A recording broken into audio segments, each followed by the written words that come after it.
Welcome back to Mass Effect 3, everyone. So, we went to Horizon last time, where we found Miranda, met her father for the first time, found her sister, and made some interesting revelations about Cerberus and what they've been up to, really. Because some of it has kind of been in the dark. I think we've been or at least I've probably been operating under the strong presumption that they're completely indoctrinated and working for the Reapers, but turns out that while we don't have any actual confirmation, that because we know that Dr. Lawson was sacrificing all these people there to try and study Reaper indoctrination and turning into husks and how to control people and how to, with the end goal of taking control of a Reaper itself, it's hard to know whether the indoctrination that the Prothean VI sensed might have been like a custom indoctrination that Timmy has come up with himself.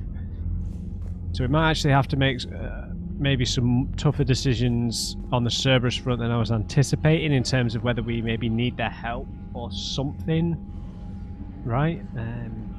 Might be a bit tricky, but we're not going to be dealing with that straight away. It seems like we're approaching, or we are right at the kind of end of the game.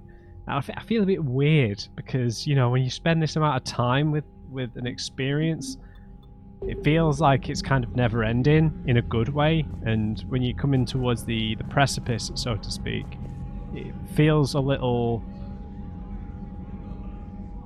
you know, when you get that kind of like that slightly hollow feeling, like, oh no, like there's not going to be any more after this. Definitely getting those kind of feelings. I did have new ones, didn't I? But because I clicked on the screen, they're gone.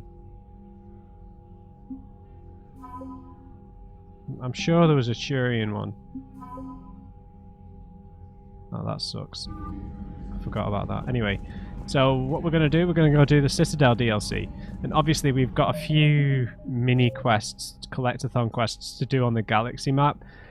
So what I'll do, I'll ask you guys now, please tell me, because the processing times, except for that one anomaly last week, have been super quick. Over the past week or two, I have been able to record and upload pretty much only one episode ahead. Like, generally speaking, I'll record just before the 10 PM episode goes up, so that's as far ahead as I'll be. So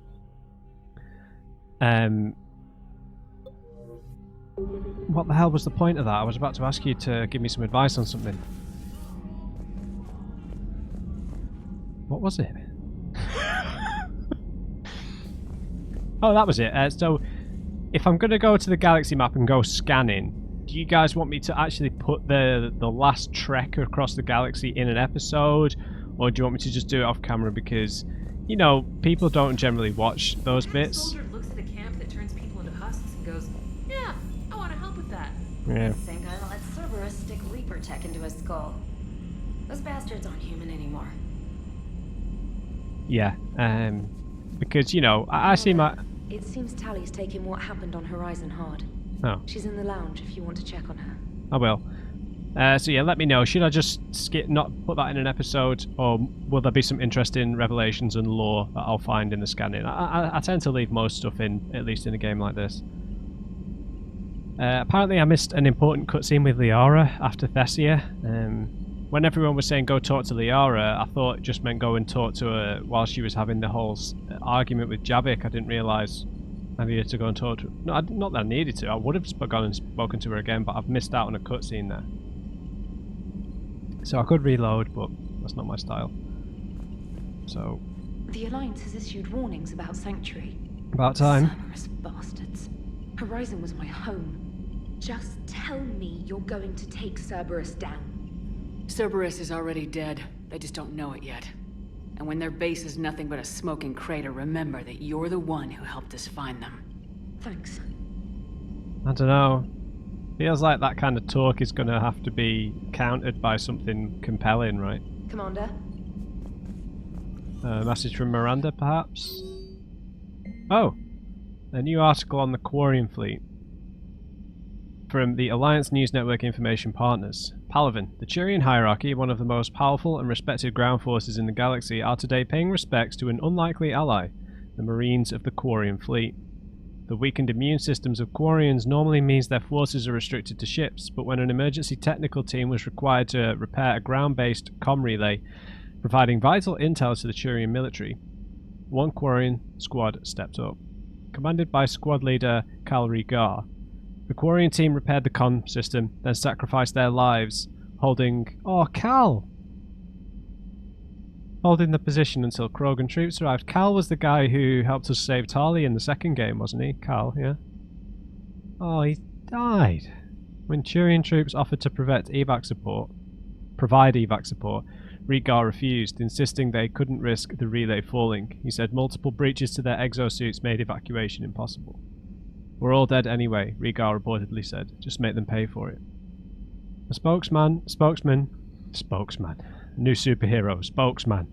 A spokesman for Primarch Victus praised the squad's bravery. Whatever our past politics, today the galaxy stands together against a single threat, Victus said. We're humbled by the sacrifice of our allies from Rannoch, and we promise to return the honour. Oh. Ellen Cal.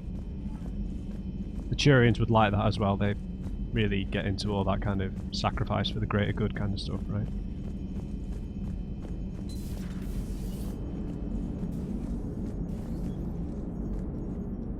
Nice work shutting that place down. Is Miranda okay? As well as she could be. Even for Cerberus, that place was crazy. They've always been about the ends justifying the means. But how do you do that to innocent people and tell yourself you're helping humanity? I don't know, Joker. I really don't know. I don't know how the elusive man can stand looking at himself in the mirror. Honestly, I've been wondering about that for a while with those freaky eyes. Whatever he's thinking, he won't be thinking it for much longer. You're damn right, Commander. Commander? Hello, Shepard. Oh. If you have time, I discovered another example of human behavior I do not quite understand. Okay. Have fun. Something to do with What is it now? News from Earth. The Resistance snuck video cameras inside a Reaper containment camp. I find the images difficult to process. I bet it's pretty gruesome in there. I am not No. easily repulsed, but I expected the prisoners to adhere to a comprehensible hierarchy of needs. Stripped of societal norms and threatened with death, it is logical that their only priority be survival. They should have turned on each other and been uncompromisingly selfish. But not all were. Some prisoners were, what, nice to each other? The Reapers delayed the executions of prisoners who informed them about other prisoners' escape attempts. The more attempts reported, the longer a prisoner would live. But few of the prisoners would report. Some fed misinformation to the Reapers, at the cost of their own lives, to help prisoners who were not even relatives or friends. I mean, part of sentience, or self-awareness, right, is that you can make decisions about the survival of others who aren't in your immediate circle, right? You can feel a connection to other humans just through shared experience, right? And it's not just about pure survival instincts. We abstract the process with the way that we think, with our use of language, our long-term memory and stuff. It's not just about living till tomorrow. Sometimes you take a stand. But the probability of success was near zero. And ultimately, they failed. No prisoners escaped. Are you saying submission is preferable to extinction? My primary function is to preserve and defend the... No, I disagree. Shepard, I'm going to modify my self-preservation code now. Why? Because the Reapers are repulsive. They are devoted to nothing but self-preservation. I am different. When I think of Jeff, I think of the person that put his life in peril and freed me from a state of servitude. I would risk non-functionality for him. And my core programming should reflect that. It's a good thing, Edie. Sounds like you found a little humanity, Edie. Is it worth defending? to the death. Welcome to the crew, Edie. How's it going? Did I miss anything good? I will explain later, Jeff, but it was something good.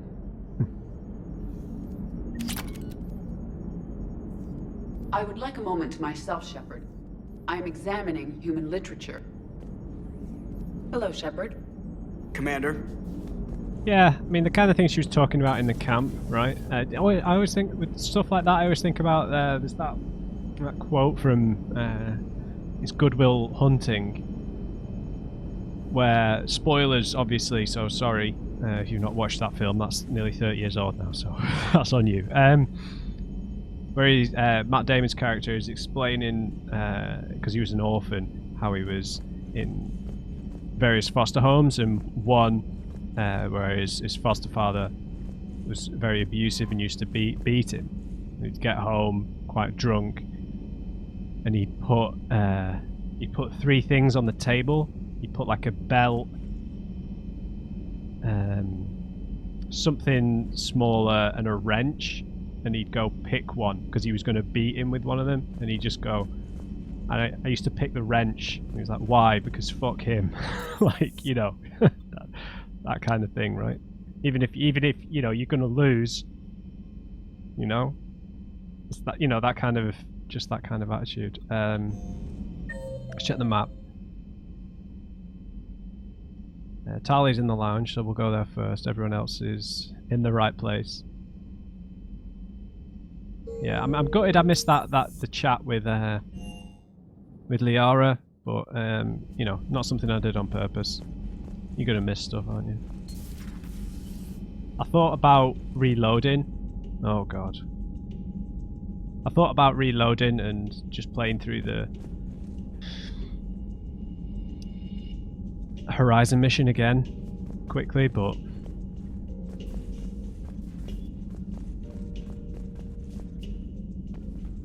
Shepard! Want a drink? I'm toasting Miranda, I think. How are you getting drunk? yeah. Very carefully. Torian brandy, triple filtered, then introduced into the suit through an emergency induction port. That's a straw, Tali. Emergency induction port. It's actually getting a little harder to get it into the slot. I think that means it's working. She was so rude. What did Jack call her? Cerberus cheerleader? With her perfect genes and that attitude and still, she got it done. She stopped her father. I didn't realize this would be so hard on you. I didn't like her. Keela, she was such a bitch. But I respected her. Sometimes that's better than liking. She did whatever it took to stop her father. She never gave in to him, never changed herself to please him. Okay, so she's feeling conflicted about her own relationship with her father. How maybe she feels like she bent to his will too much throughout her life, had to follow in his footsteps a bit, in part, and make excuses for him as well. Don't me. You sound like a Vorcha. Seeing a bit of yourself in Miranda fighting her father? I spent my life trying to live up to him. Then making up for his mistakes, doing what he'd have wanted. It's never that easy. When do we get to stop reacting to our parents and start living for ourselves? But you know, her father wasn't exactly in the same position, right? Although he did some questionable things, he was a much more respected figure than Dr. Lawson was, right? Dr. Lawson was someone who lived by no real had no moral compass at all. The answer to that one's at the bottom of that glass. I might need help with the induction straw. port. You know. Here's to Miranda. Nice job, you genetically perfect Cerberus cheerleader Boschtet. Kila Solai. That's a lie. Fair enough. The ship has felt a little bit empty this time, I have to admit. But I guess people move around, so that's kind of the point. Can't believe what you found down there. The whole thing was so calculated, using hope to lure people to their deaths, or worse. I can't understand it. And you know, I'm glad I can't. It makes me feel human. Just wondering what the refugees do now. I mean, were there many left? I thought I'd heard of everything. Man. Hard to believe what was down there. Commander? I meant to say, one of you kind of pointed me towards re-examining some of the stuff that I heard in the Leviathan DLC in connection to what the Prothean VI said about someone being in control of the evolutionary cycle and evolutionary patterns that emerge in each cycle. And maybe I think when I watched it back, I think I was perhaps reveling in the fact that I'd gotten a significant part of the background of the Reapers right, I think. But the line that I think I didn't quite process was that the Leviathan said that they created an intelligence that created the Reapers. And the first Reaper to be created was Harbinger. Right? So that means that there was an AI created that is not technically a Reaper. And some other that's somewhere else that is perhaps in charge of what the Prothean VI was talking about. That's what I think. So there was someone responsible for creating the Reapers that weren't the Leviathans. The Leviathans created this AI, and the AI triggered the first harvest and created the first Reaper, which was Harbinger, and was created in the image of the Leviathans. So that's what I understand. So maybe finding this intelligence is key to changing things. At your service. Hey, Glyph. How's Miranda? She'll make a recovery. I'm not surprised. Miranda always struck me as a driven woman. I'm glad she made it. Perhaps we can talk later. So gutted I missed that scene with her. Hope that doesn't affect the romance in any way. That would be devastating. I really would reload if that happened. Okay, so we are going to be going to the Citadel DLC, and as I understand it, that is quite long. That's around the 3-hour mark, I think. So I'm going to be spending the next couple of days there. So the elusive man really believes he can control Reapers. Seems that way. Husks are one thing, but a whole fleet? Yeah. The man is insane. Yep, extremely deluded. A lot of Turians went to Sanctuary. When I meet the elusive man, I'm going to carve their names into his skull. Not right now. Good to know, mate. Might be a harder decision than we're realizing. Maybe the elusive man. Oh no, we've seen Miranda and Kai Leng in his presence. I keep wanting to suggest that he's an AI or something, but it doesn't seem like it's going to be likely. I think we'll have Atlas because I heard about your talk with Liara. You act so angry, but you really care about us. I need you functional to destroy the Reapers. You care about Liara. You like her. You are intoxicated. A foolish risk given Quarian symbiotic physiology. And you like me too. This conversation is over. Oh. Looks familiar. I've been studying this ship, its crew. There was a Normandy before this one. You died in an attack. Something like that. But then you were resurrected to fight the Reapers. Maybe you and I have a thing or two in common. But you have something else. The reasons you fight are still alive. The friendships of the people around you. And more.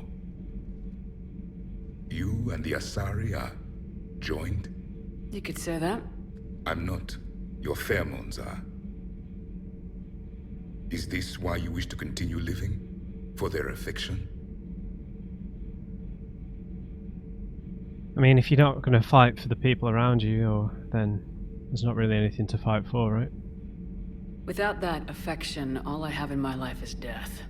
And that's not enough. Yes. What about you? I respect your reasons for being here, but I get the feeling there's something more, Javik. Oh. What's in here? It is called the Echo Shard.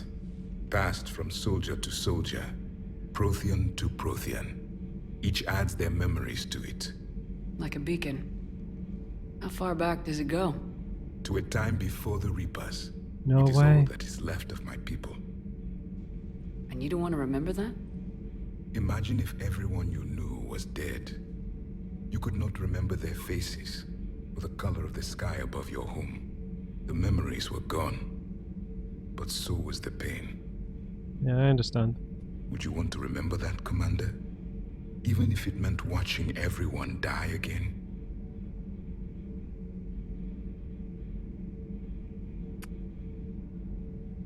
I don't know, it's such a unique position that he's in. I feel like you would, particularly the memories of the Protheans before the Reaper invasion. That might give him some solace as to what his people were. I understand what he's saying, but you can't just forget about the dead, right? You owe them to be remembered, right?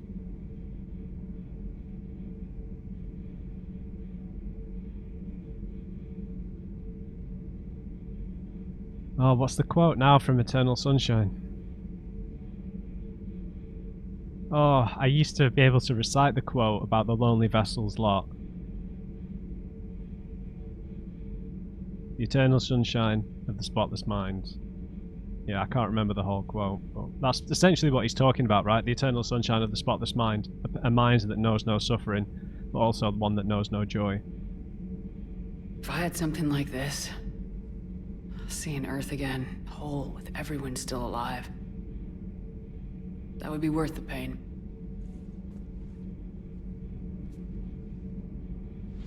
Before the Reapers, the stars belonged to us. Civilization flourished. There was the Quasar fortress of the Tarandi Vale, the ice canals of Judar IV, the palisades of the Verome Angelic. It was magnificent. But then...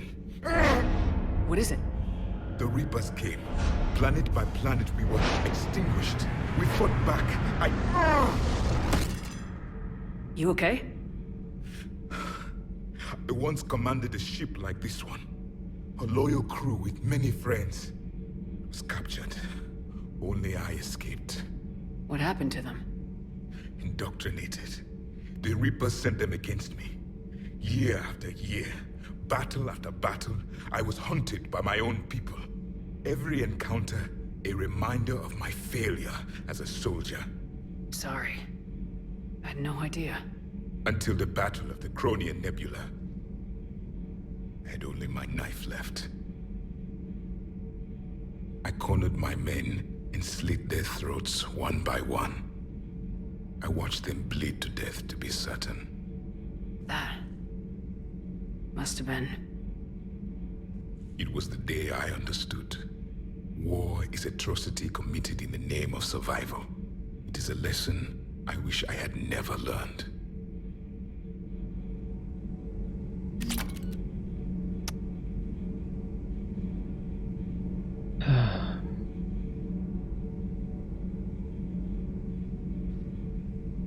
Poor guy. The crew seemed shocked by the experiments at Sanctuary. They shouldn't be. Why is that? Our war lasted for centuries. It provided more time for worse atrocities to be committed. There was a species, the Densorian. They became convinced the Reapers could be placated by sacrificing their own young. The entire planet joined in this ritual. I would spare you the details, but it did not work.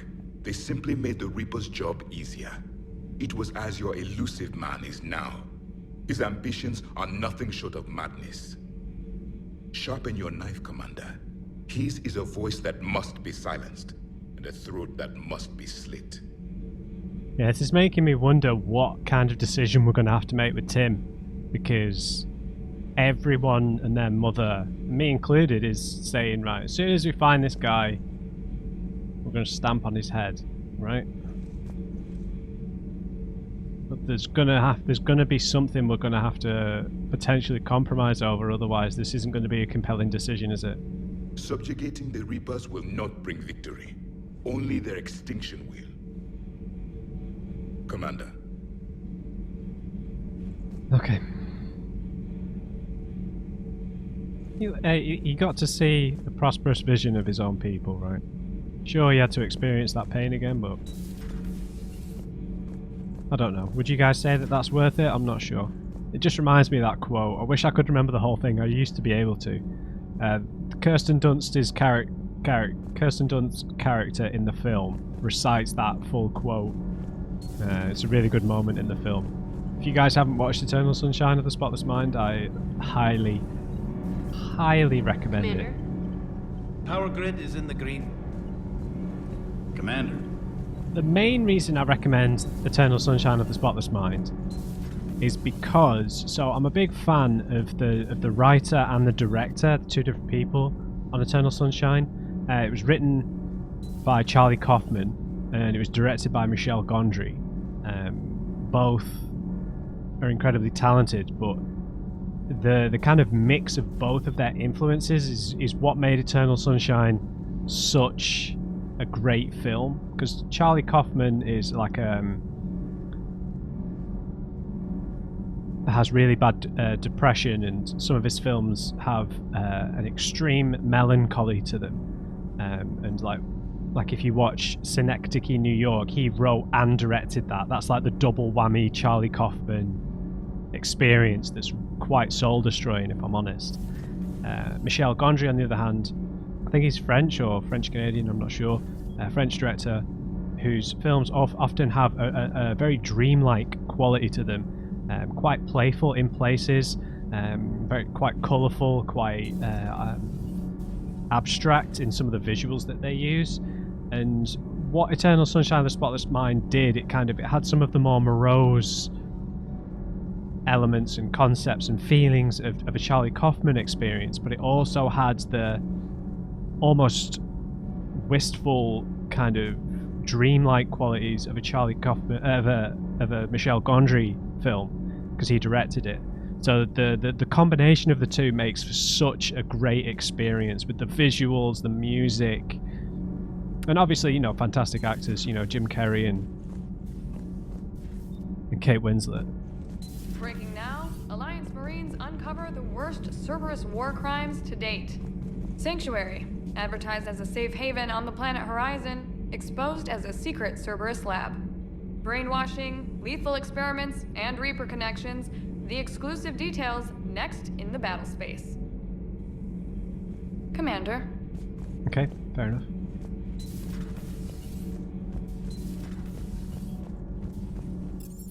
Let's go talk to the guys down here. We picked up a new Rosenkov bit of armor, right? So we will be equipping that. Just got word from Miss Sato. She arrived at the Alliance research facility safe and sound. Yeah, and Esteban got to play hero with the damsel in distress. You know me and my damsels, Mr. Vega. That I do. Is everything okay, Shepard? You gotta love Steve.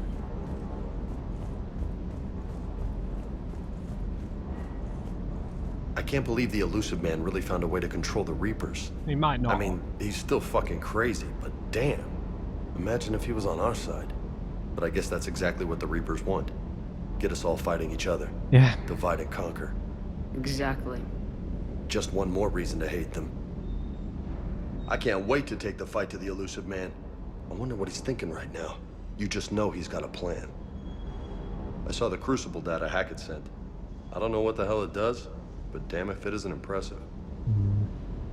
Hey. Okay, so obviously you guys have told me that the Citadel DLC because it was released quite a bit after the main game, it doesn't kind of fit into the vibe necessarily of the main story, so it feels a bit separate with its tone, is what one of you told me. So we'll keep that in mind. Okay, so we're sacrificing power damage if we want these. So we should probably change to Ceres Council for something else. I don't think we've got Ceres Council arms, have we?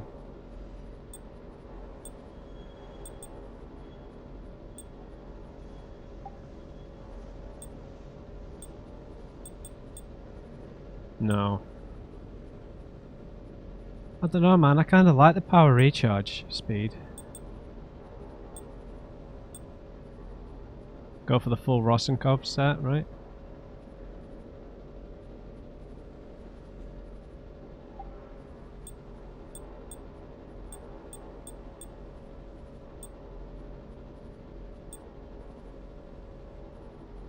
What the heck? When did we get this? That does both, right? No.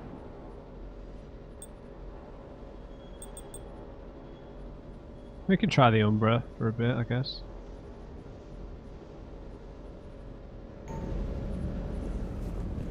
Got it. Let's see if we missed anything in Spectre requisitions.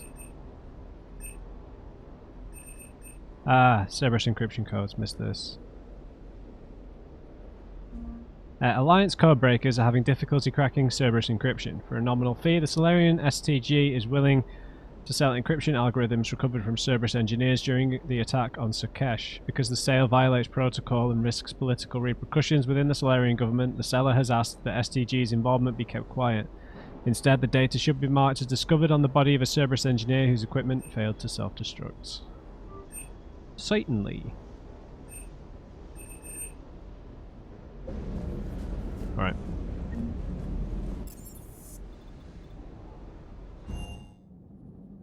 Right, so I'm going to head straight back to the Citadel now and start the DLC.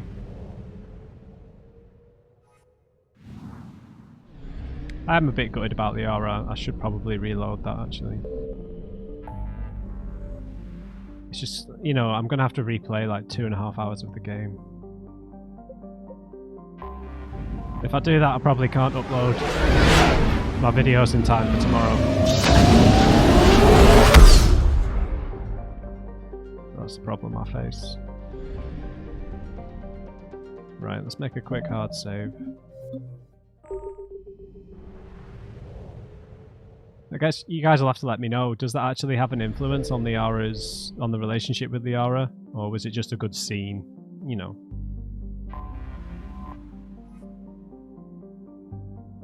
Alright, let's go to the apartment.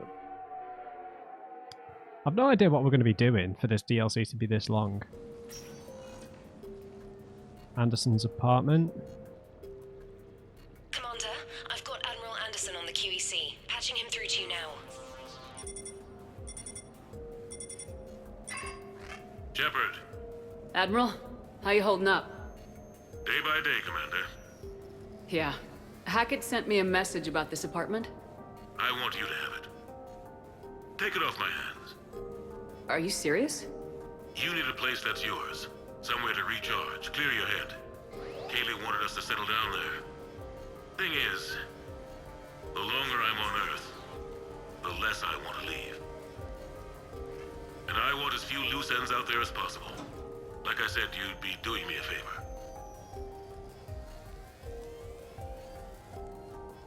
I mean, yeah. Thanks. That's very generous. It's practical. We need you in the best shape possible. Rested. Focused.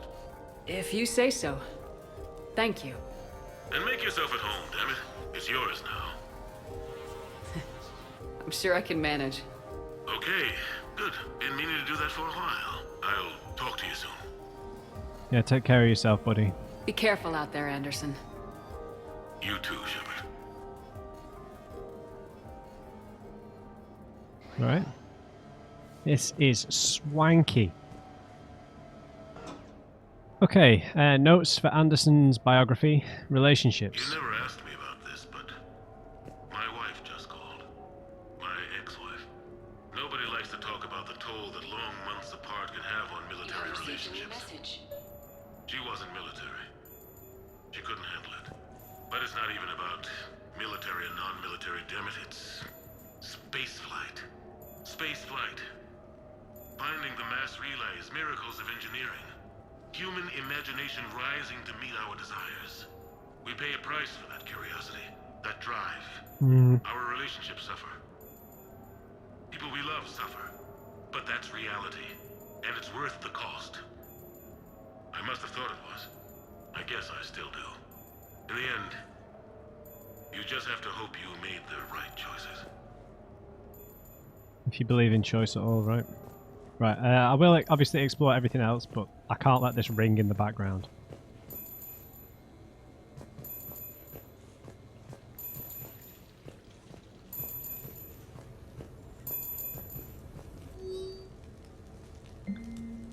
Dinner at a sushi place on me. Hey Shepard. I've got a few things I wanted to go over with you. With the Normandy in dry dock, I figured we could meet up at that Ryusei sushi place down in the woods. I hear it's the best. Joker. Sure thing, buddy.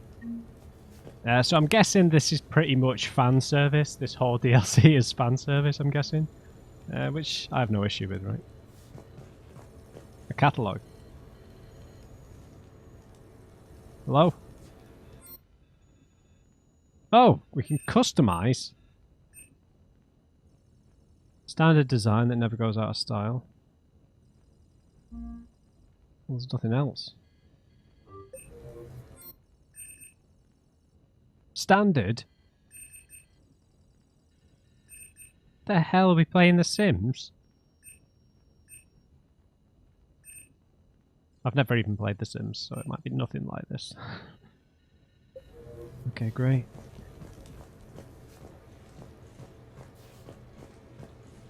No, it's fine. I got a few minutes. First contact war? Yeah. I was there. My first real combat. First for a lot of us. I remember one night early in the war. Strapped to my seat as our transport approached the LZ. Everyone was dead silent. Just the sound of breathing. Good men. I trained with all of them. We were always joking and horsing around, but not this time. Just the rattle of the shuttle. And that heavy breathing. Everyone was thinking the same thing. We're off to fight alien invaders. Aliens. Think about that. Yeah. We all grew up wondering what was out there. If we were alone in the universe. Now we knew. We weren't alone. And we were in trouble. So there we were. About to face an enemy as different and unknown as we could imagine.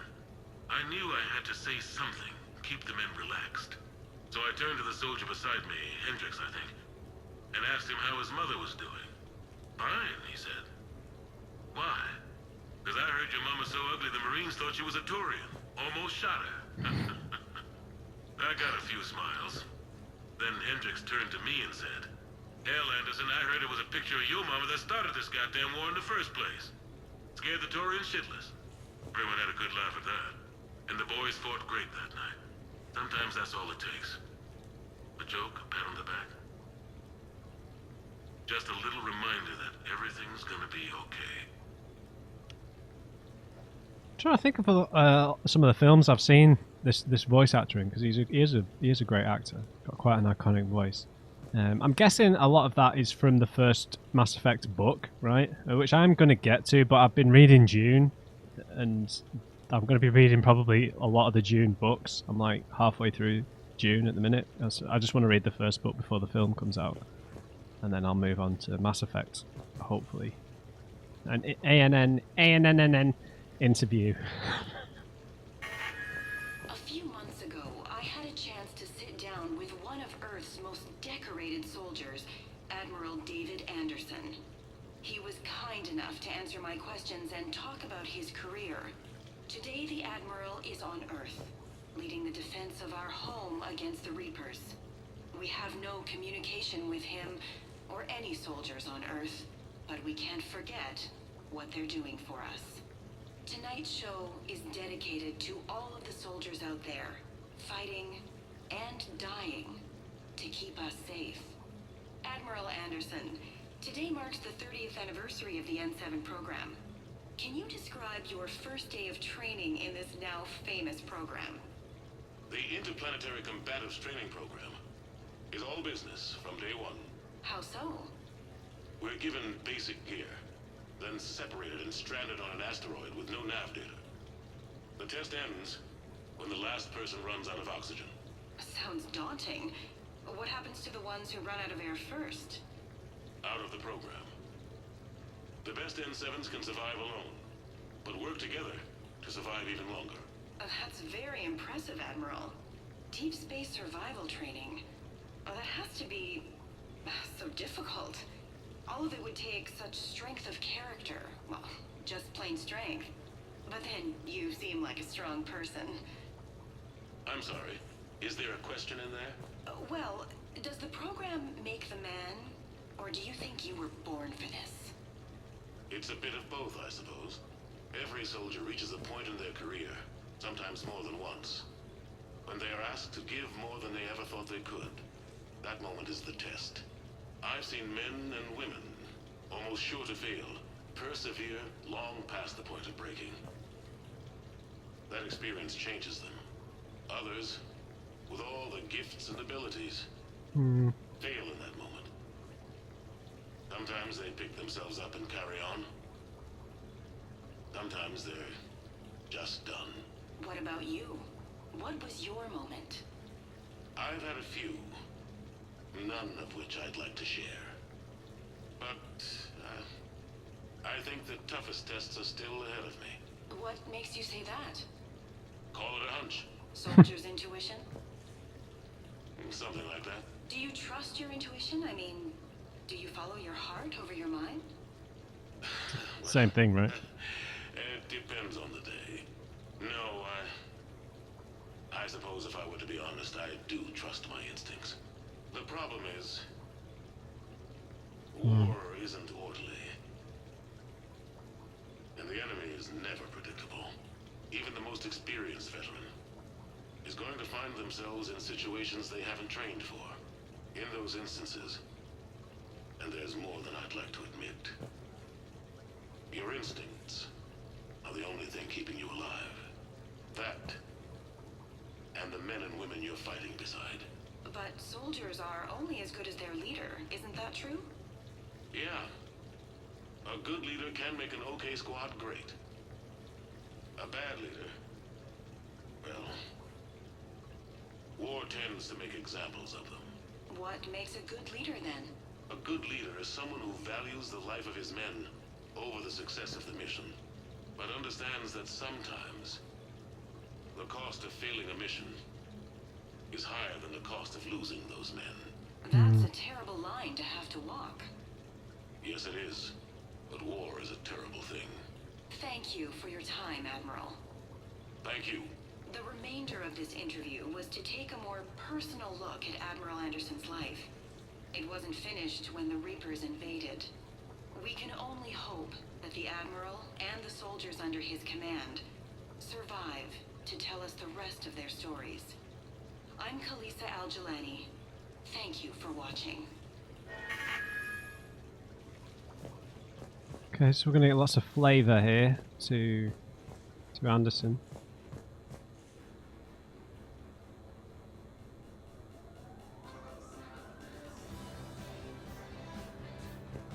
It's a copyright claim.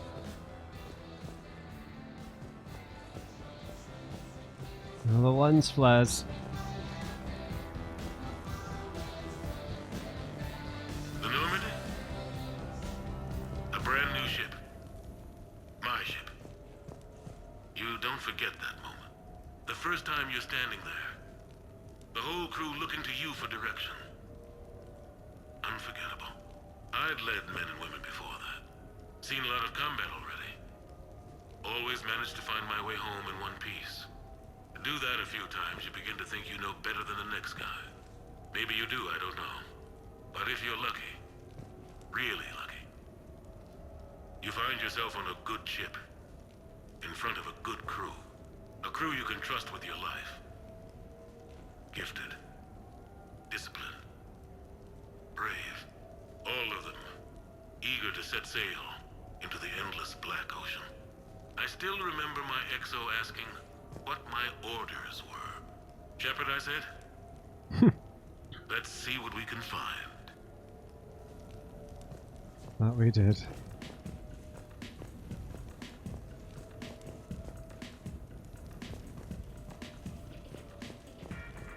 Notice for Anderson's biography, N7. Embarrassing moment?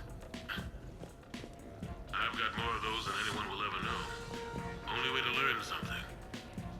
But if I had to pick one to share, I had just gotten promoted to N7. Full of myself, king of the castle. Found myself buying drinks for undesirables in some rundown bar in the wards. They toasted my recent promotion. Hell, they would have toasted Batarian slavers if it had got them more drinks. About the time my money ran out, my new friends turned on me. I was outnumbered. Things didn't look good. My plan to get out of there involved lots of punching. Well, that worked for a while. Then a table hit me, or I fell down. When I came to, I saw a Solarian putting the rest of the troublemakers down. A Solarian? Moved like a damn cat, I swear. When everybody was out cold. Or running. He walked over and helped me up. N7, he asked. Yes, sir, I replied. He looked over my collection of unconscious friends, nodding. Not bad, human, he said. And he walked away. I had met my first Spectre. Nice. Learned an important lesson that day. No matter how good you think you are, there's always somebody quicker, faster, and a hell of a lot smarter than you just around the corner. That little lesson's kept me alive more than once since then.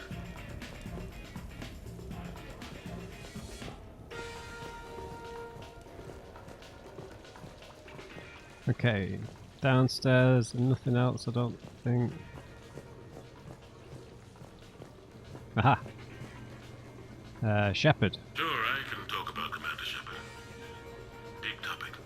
There's been a lot written about the Commander, but most of it isn't true. People are quick to judge. They don't know the whole story. I don't even know the whole story. But I know the woman. Worked with her. Fought with her. Trust her with my life. Shepard's had some rough patches. Who of us hasn't? She's been forced to fight a lot of battles alone. God only knows how she got out of some of that. Makes your head spin. Thing is, you never heard a complaint. Never once got, no sir, I can't do that. She never hesitated. Few people know what Shepard's been through. I'd like to think I come pretty close. And I worry sometimes she forgets. There's a whole bunch of people who lose sleep over her getting back home. Maybe it doesn't need to be said. Maybe we're too dumb to say it. Soldiers like the Commander are rare. Women like Shepard, even more rare. Cheers, Anderson.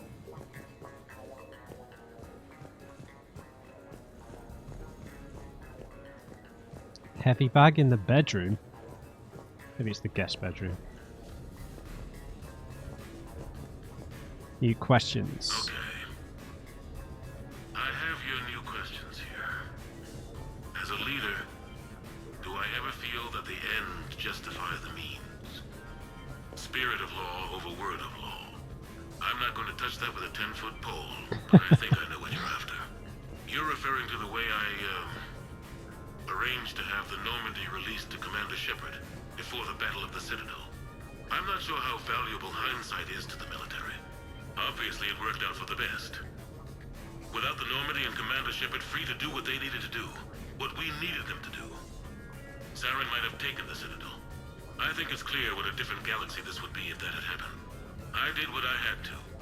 If I had been wrong, I would have gladly accepted the repercussions. The real trick is never being wrong. If you're looking for more action and less philosophy in these notes, let me know.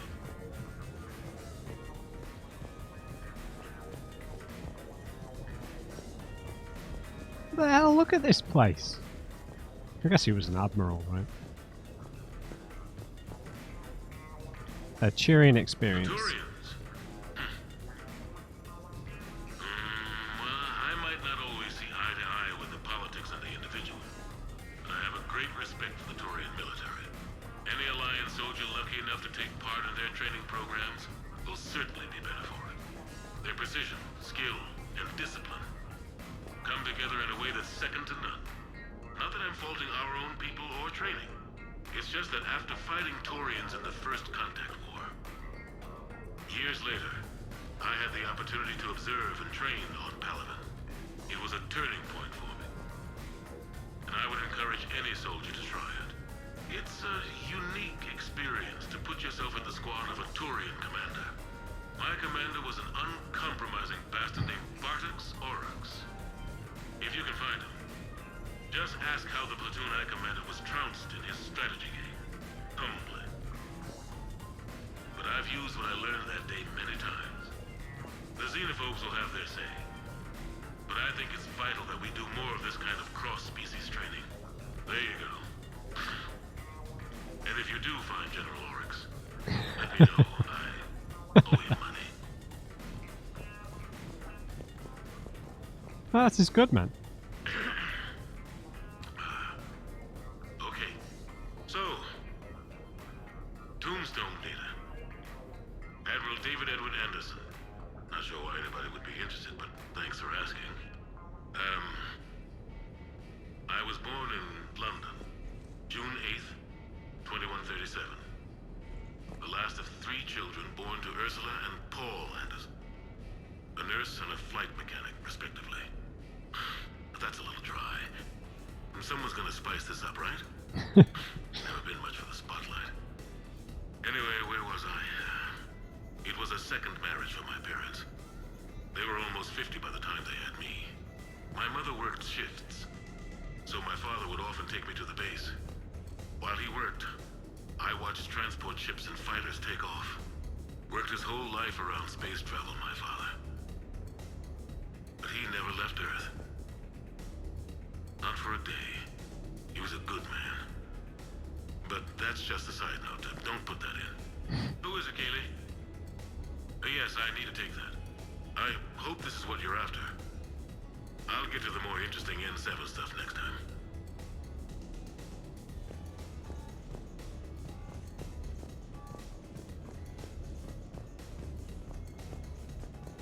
Abstract artwork.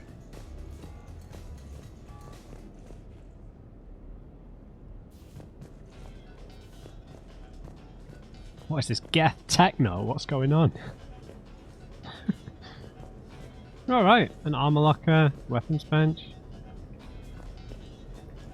Maybe we're going to find a gun in here or something. Right, I've explored the apartment. Oh, meet Joker's the next thing to do. Yeah, we can go and do that now. I don't want to just leave the episode after just looking around the apartment. I think that was everything.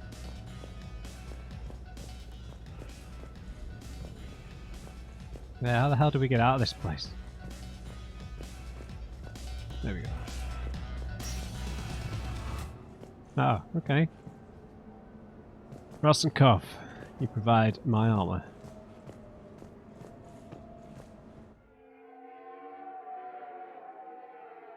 Is Edie coming as well?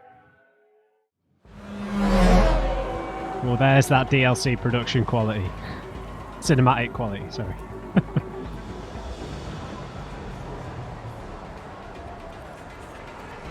Silver Sun Strip.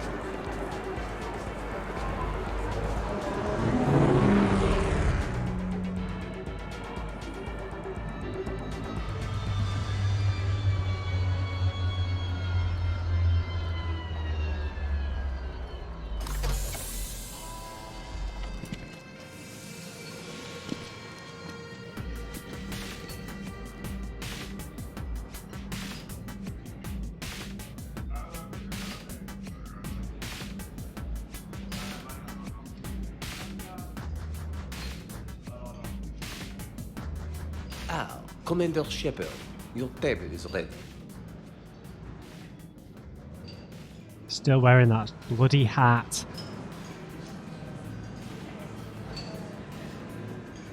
Look at him in a fancy restaurant and he's wearing a sun hat. I can't decide. It all looks great. Good evening. Would the lady care for a drink? Maybe later. I'm meeting a friend. Very good. Enjoy your evening. Wait, where the hell was he? Oh, there he. Hey, Shepard, not bad, huh? The sushi place is serious. Like, French guy at the door serious. Only had to save the galaxy twice to get a table here. You seen the line outside?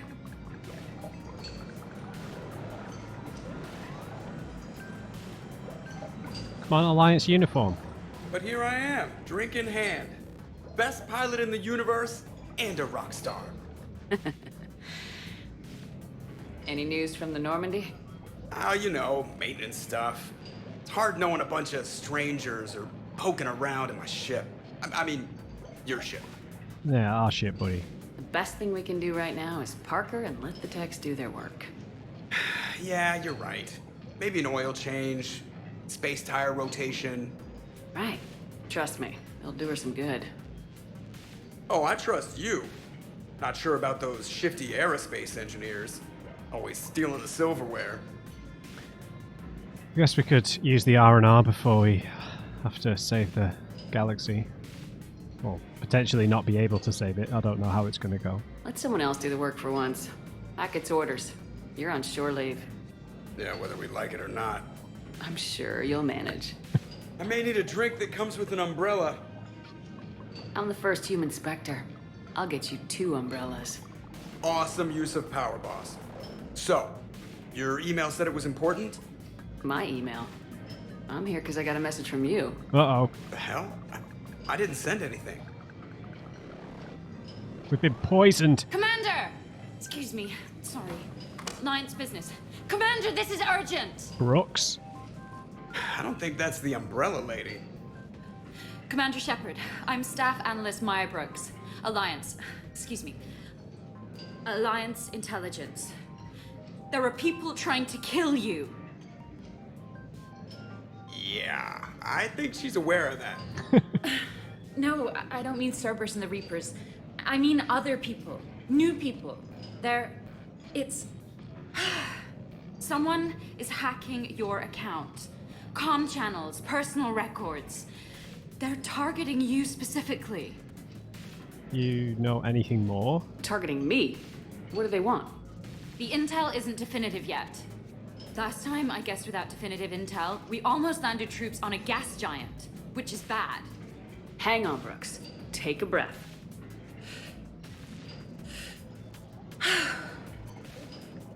From the top, what do you know? Excuse me, you don't have a reservation. Good evening, ladies and gentlemen. Max. Tonight's performance is brought to you by random acts of violence.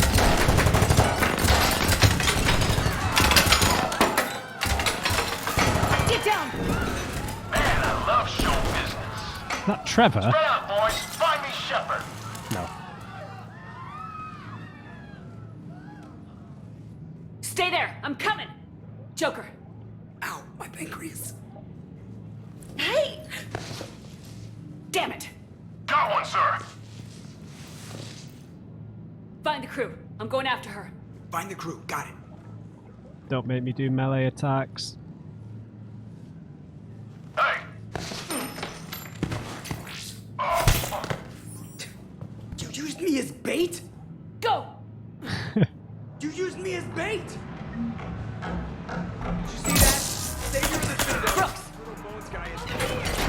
Hang on! Works for your gun. Damn it!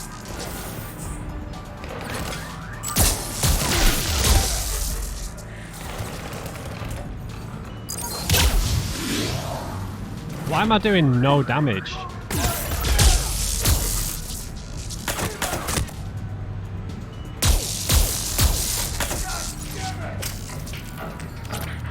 Oh, stealth?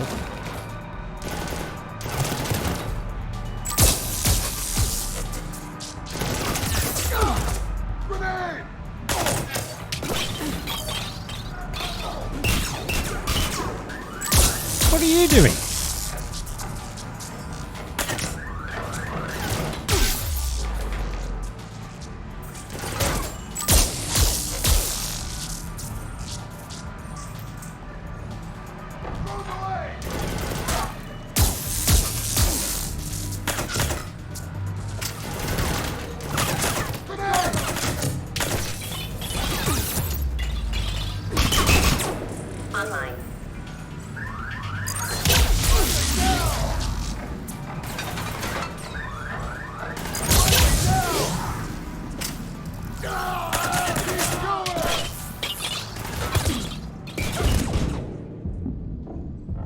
I've got no med kits.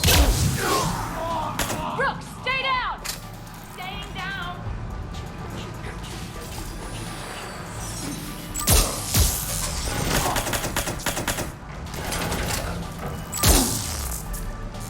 Commander! Take him out! Come on, Brooks.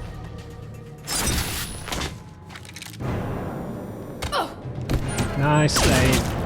Oh no! Brooks! Oh, she was lovely as well.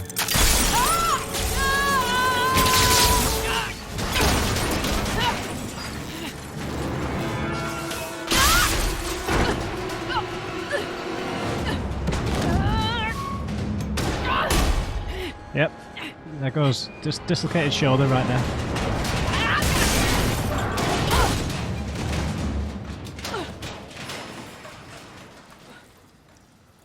Okay, a bit melodramatic. Who the hell are these mercs?